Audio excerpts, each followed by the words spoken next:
Hey, old bull here, fireside chat.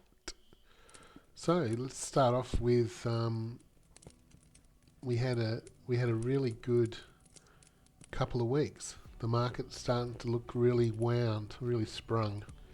So watching Bitcoin this morning, woke up, hit 67,000, and really exciting. So bounced off the bottom.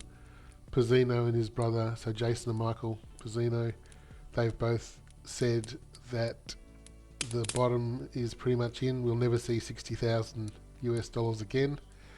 So far, they've been pretty accurate with all those sort of predictions. So when their charting systems tell them that the bottom's been in, they've been right for the last couple of years I've been watching. So anything we talk about price or cost of our coin or anything like that, that's just my personal opinion based on the research I do. But those boys, the Pizzino brothers, I really think they're accurate when it comes to how things work. So I would expect that we're going to see a bit more sideways action for the next couple of months. So we might head up towards the all-time high. I don't know whether we'll see all-time highs right now, or hopefully we do, because that's going to be, obviously once we get above 72,000 and challenge the all-time high, those challenges can take several ups, and then they lose at the all-time high and push back, and then up again, they lose at the all-time high. That can happen 3 or 4 times, sometimes 5 or 6 times before you break through into the new all-time high. I just drag this across and have a look at this. So this is Bitcoin. So we've got to go back a long way in the chart to find the old all-time high. So the old all-time high was 69,000. So 69,305. So if we zoom back in here and find 69,305. So here's the challenges coming in on the daily. Alright, so you can see we've got all this consolidation here. This is what they call the sideways consolidation. So 1, 2, 3, 4, 5, 6, 7, 8, 9, 10, 11 days of sideways consolidation. So it's had a good run up here, and then it's consolidated, and then there's the push. So we're now coming close to challenging all-time highs. And so those 2 days there, look at that, 69,000 on that day, 69,000 on that day, and then not quite going through the all-time high, falls back, consolidates, and then we've got a break of the all-time high on that day. So, and a new all-time high set, and then the rest has been a sideways consolidation here. And look how flat that looks when you zoomed out. This is one of the most important things about understanding the market, is when you zoomed in. All right, when you actually zoomed in, this stuff's horrifying. Like, look at this fall. Oh my God, it's crashing. Oh my God. So when you're too zoomed in, you lose all the perspective of what's actually going on. All right, so here is an all-time high, okay, just before the halving. So the halving was around about, where are we, April 20 something. So there's the halving. All right, we know there's going to be 3 to 6 months of sideways action after the halving. So anyone panicking in this time here is just silly. Like, it's just, there's no need to. We know there's going to be sideways. But when you zoomed out, this is really simple to see.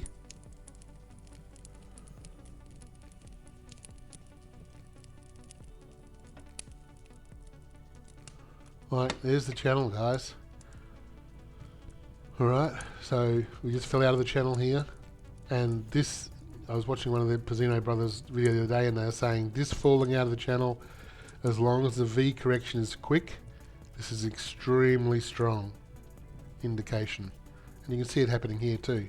Falls out of the channel, and then away we go. So we could see this again. Could see another fall back down here, test a retest of this, and then away. But somewhere in here, so September, October, this is where we should see the breakaway into the new all-time high, and then it's blue sky up from there. All right, so good fun. The biggest trouble with crypto is that people use metrics that they actually don't understand. And the trouble with these metrics, often people borrow metrics from the stock market, and like ROI is a really good one for nodes. Oh, I know how an ROI works, so I'll just apply that metric to nodes. Well, ROIs and nodes don't work very well. I mean, they work fine in that 1 6-month period where the node's on fire.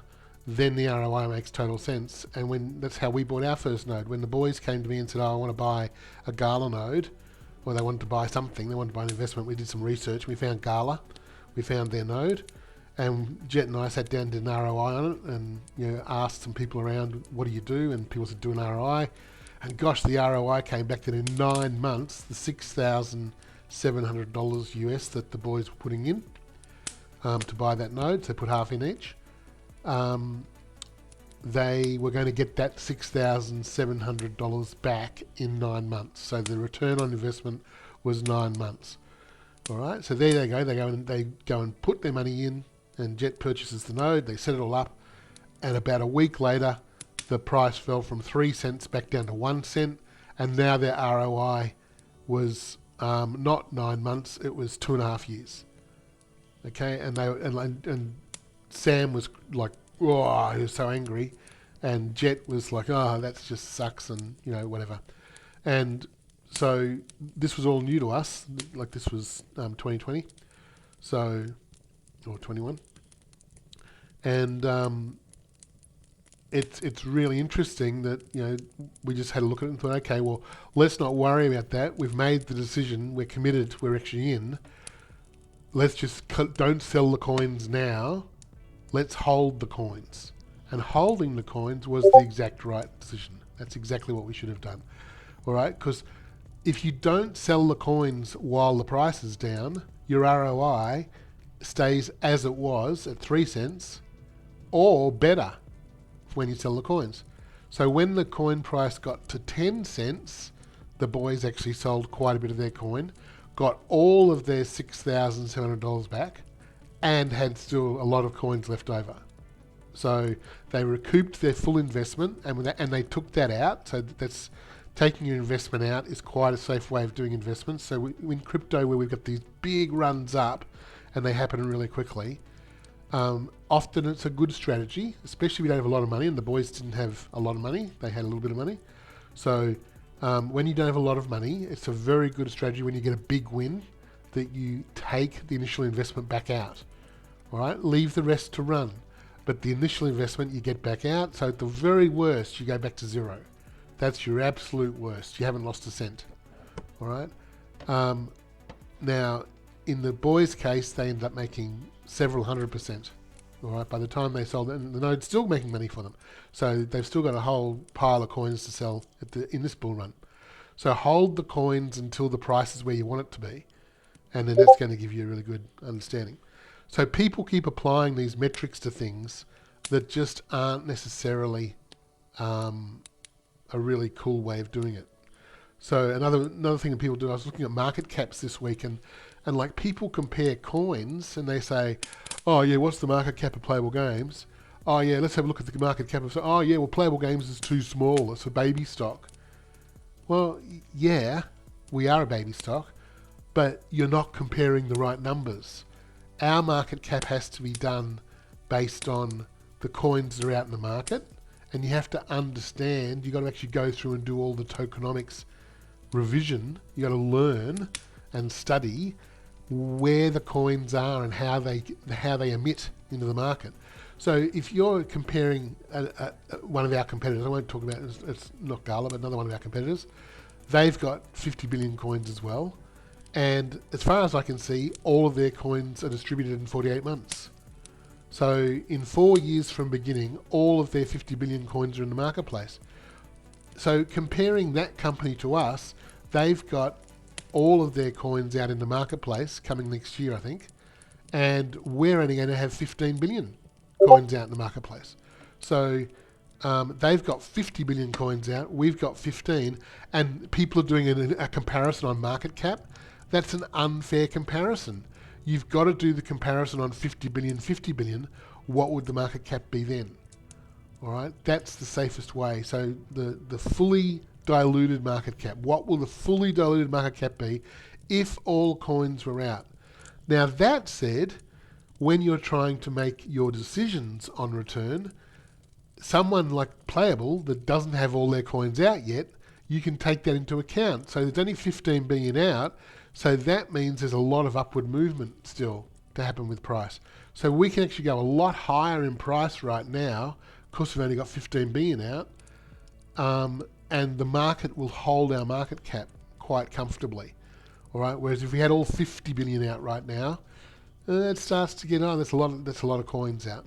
So try and get your head around what's actually happening and what metrics people are talking about, because often people aren't comparing apples to apples. Often they're comparing this very ripe mandarin to a really old stale apple, and they're just not a fair comparison. You've got to take them back to when they were both at their prime, and you've got to make sure your comparisons are accurate and fair. So yeah, all right. Next thing I want to talk about was, let me just pull this up. This was great to see today.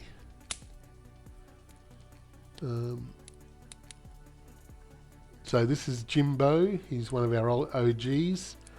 Don't know. Well, and people in the Discord, people who are hanging out in the Discord are going to know Jimbo. He's fucking funny, to say the least. And yeah, good guy. Met him, been out to dinner with him a couple of times in Dubai. He and his wife, and really good people. So, so Jimbo says, I was briefing a gentleman the other day on my bull investment. I might not be a whale, but I have invested heavily in the Playable team. He looked at me and said, but they're not on Coinbase or Binance. And I looked at him and smiled and finished his sentence with a very Dubai saying, Yet, Habibi. Welcome to Arabic Dictionary. Today's word is Habibi. Ha-bibi, one of the most versatile Arabic words. The literal meaning of Habibi is my lover or my love. In colloquial Arabic, it's used to mean baby, darling, buddy, friend, dude, sweetie, yo, bro, and many others. And Jimbo raises a really, really good point here. There's absolutely no way you can become wealthy in the world without getting leverage. All right? And the way to get leverage is to get into a stock when it is not valuable and hold it. And that, my friends, is the secret. You've got to get in when it's not valuable, and you've got to hang on to it until it is. And that's how you get a Doge millionaire, or you get someone who bought Amazon stock when everyone else in the world was telling you Amazon was a piece of shit, hadn't made money in 10 years, Bezos was an idiot, etc., etc. All right? So, you know, when Tesla started, everyone was saying these will never work. Every electric car company's gone broke. No one's ever beaten Ford. You know, all car companies go broke. So the way to wealth is to find stocks that are undervalued and unappreciated and the world does not love. And then do your research and find out why that particular stock might get value, might jump ahead. All right? And that's the secret. You don't get wealthy by finding the stock everyone knows is a great stock.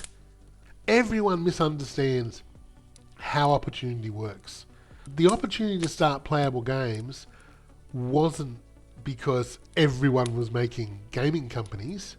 We started this when there was only one gaming company out. Well, when I say only one, there was one like Gala. When you take a chance on this sort of stuff, when you decide to do it, you're throwing everything at it, and you're trying to work out, do we have the right idea? Do we have the right abilities to make it work? All right. So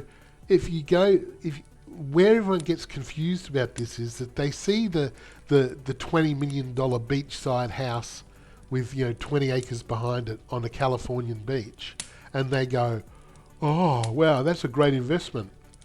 Yes, but it wasn't a great investment 200 years ago or 50 years ago.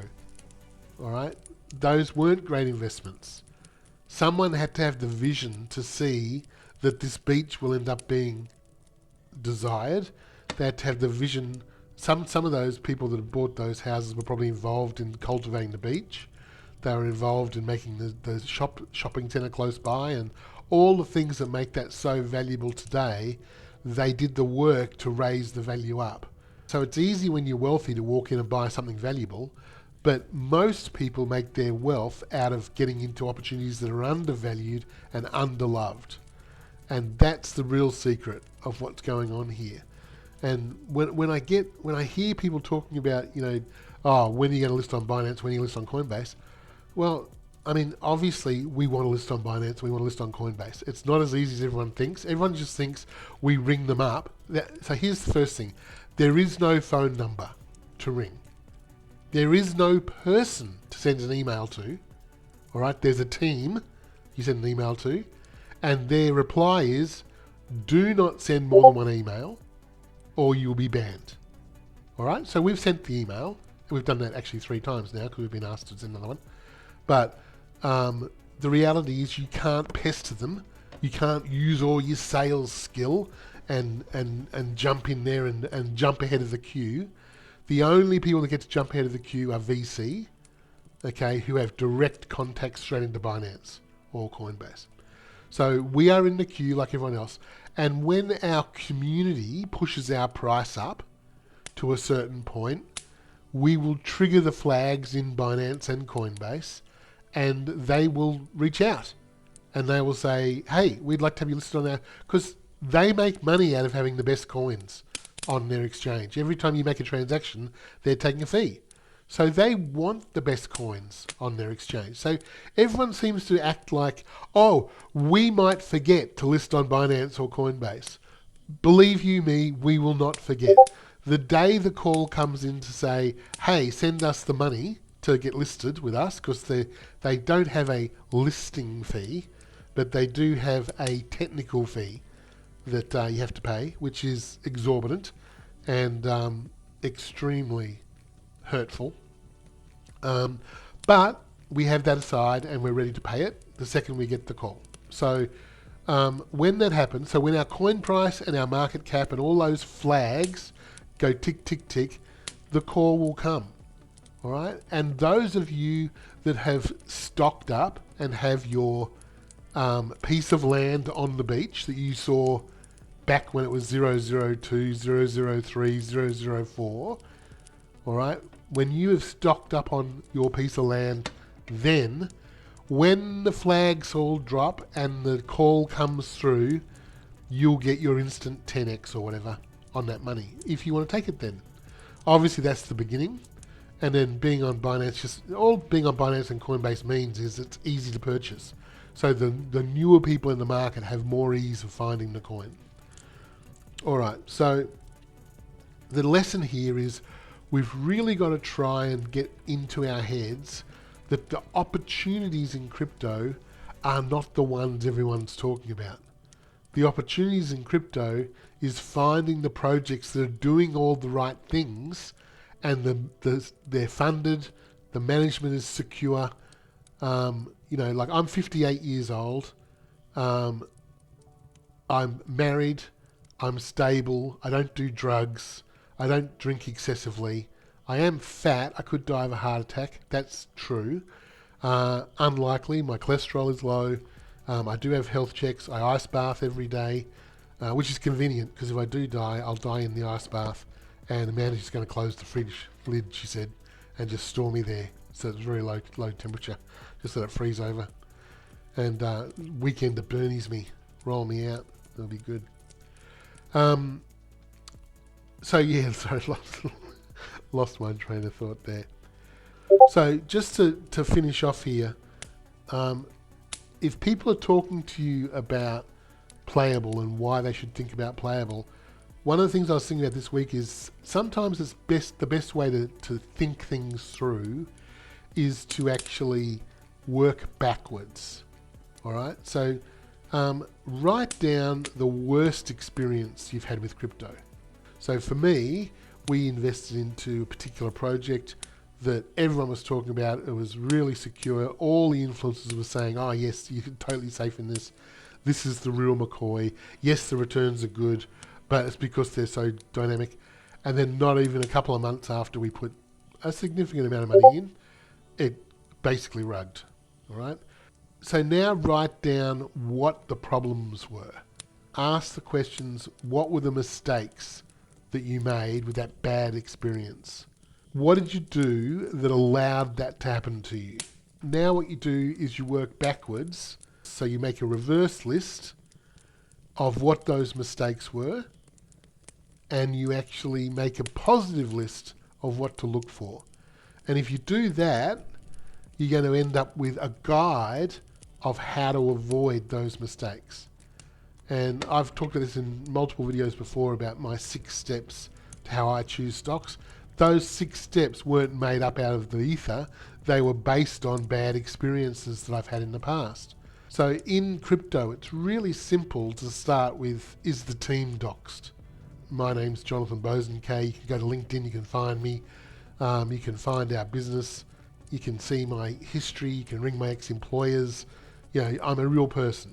So the second you see an avatar of someone and they don't ever show their face, or they always go just by their avatar. So I'm obviously old bull in our community, but I'm Jonathan Bosanquet, aka old bull. These companies I'm talking about don't even have their main people doxed, so you don't know who you're talking to, where they are, what they're doing. And more importantly, if you don't know who they are, you've got no idea or understanding of when they say, oh, you know, I'm an expert in, you know, gaming. Well, if we don't know who you are, how do we know you're an expert in gaming? So if you want to look into my background and find out what my expertise are, you can go right back to my sales career and find out that I'm actually a pretty good salesperson. Went right through direct sales, selling vacuum cleaners, door to door, selling insurance, selling timeshare, all the shit selling jobs you can ever get in your life. And when I say shit, I mean hard, like really, really hard. I actually enjoyed a lot of those products. The Kirby vacuum cleaner is one of my favourite products of all time. It's an absolute cracking machine. That's my background, and then you can go and see that I've got a marketing degree, and then you can see I've got a master's degree, and you can see that I've worked in marketing for 10 years. You can see that I've run a real estate agency from scratch, built it up, and made money there. You can see that if you want to research, you can see exactly how many houses I sold. So when you can check people out, you can actually find out whether they're the real McCoy or not. Right? And that's really important, because you're not investing in a coin. That's really important to understand. You're investing in the team. So this needs to get really clear in everyone's mind. All right, you're not investing in the coin. You're not investing even in the project. You're investing in the team. All right, and Jimbo's quote there where he says, "I'm heavily invested in a team." I think that's the real truth. He does have an advantage. He's met us personally, and being in Dubai, there's a couple of people that we've met along the way since we live in Dubai, and Jimbo's got the advantage of coming to dinner with us. You know, so it does make a difference. I'll agree, but all of you get to meet me through these sort of videos and stuff, and obviously my family. You get to see Jet, you get to see Sam, you get to see Amanda. So we're out there for everyone to see, and we're out there to prove that we are real. The important thing here too is there's one influencer that keeps saying, "Oh, they're a family-based business," as if it's a really bad thing. The way he talks about it, it makes me laugh because he keeps referring to us as a family-based business as if it's just the four of us running this company. We have 45 staff, right? Our wage bill is $450,000 US a month, all right? That's our wages we pay out to our staff. It's like this is not a little family business where I walk into the lounge room and say, "What are we doing today, guys? We're going to start. We're going to work on that new character." I don't build any characters. I don't build any worlds. I don't do anything along those sort of lines. That's not my expertise. My expertise is the ideas behind where we're going and how we're going to market this company. I've hired in people like Tom, who are managing the day-to-day business, Michael, who's our CEO, who's managing the people and making sure that we're positioned correctly in the government's eyes. We've got PAs that do paperwork, and we've got marketing teams that do the marketing. We've got full dev teams that build the games. All right, so 45 staff. So the family business part of our business is about the morals and the ethics about what we do. That's what the family business part is. All right, we bring a family ideal to our business. All right, and I've worked with a couple of family businesses in my time because as a marketer, I've gone into businesses that have been started as a family business and they've grown much bigger. I worked for a builder once, an Italian builder that built great homes, and their son became a good friend of our family. That business has hundreds of employees, but it's still a family business, and the family part is the part that makes the business so strong. The Italian family at the center of it, there's a whole set of agreements and understandings and way the company does business. The owner of that business was called Vince. He was an old Italian guy, and he used to call me Jonnet. So I had a great saying. He used to say when he got really angry about something, he'd go, "The pin is out." And it took me months to work out what he meant by that saying, but he was talking about the hand grenade, where you pull the pin out and then you throw the hand grenade, and he was saying the pin is out. That's it. We're pulling the pin. We're throwing the hand grenade. So he was a good guy, and but there's a whole bunch of stuff, and he used to do his contracts basically on a handshake. So when he said he was doing something, he did it. That's what family businesses bring to the table often. All right, and again, not all families are perfect, and obviously ours is not perfect. But that's what we talk about when we talk about the family businesses. We try to bring ideals. We try to treat our staff the way we treat our family.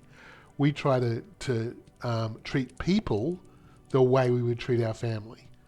That's what we're trying to bring. So that's all I really got to say today.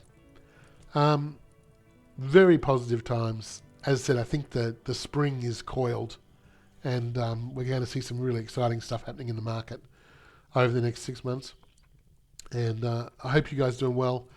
The attitude in Discord and across the realm is good. We're hiring some more devs this week. Dogs of War is starting to look really good. The game stuff's coming up great.